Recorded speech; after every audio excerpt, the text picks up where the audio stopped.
Sekretaris Daerah Aceh Dr. Takwala memaparkan secara detail bahaya penyebaran COVID-19 dalam sidang paripurna kelima MPU di Aula Kantor MPU Aceh.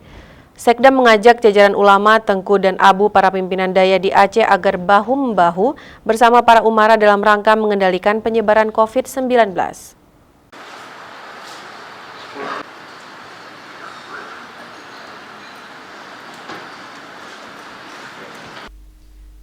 Di hadapan para ulama MPU Aceh, Sekda menyampaikan sudah 2 tahun masyarakat Aceh dan masyarakat dunia hidup berdampingan dengan COVID-19.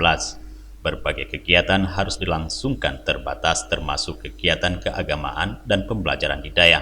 Semua itu terjadi akibat penyebaran COVID-19 yang sangat cepat. Virus ini menyerang tanpa perantara, melainkan langsung dari orang ke orang. Ganasnya virus ini membuat paru-paru penderita rusak.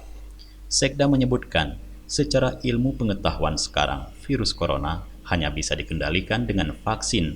Apabila orang sudah divaksin lebih dari 90% di sebuah kawasan, insya Allah semua aktivitas akan kembali normal seperti semula.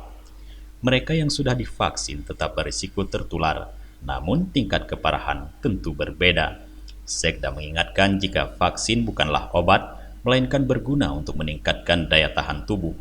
Orang yang sudah divaksin umumnya jika terpapar tidak parah secara ilmu pengetahuan. Sementara itu mereka yang belum divaksin dan terpapar COVID-19, efeknya bisa sangat berbahaya.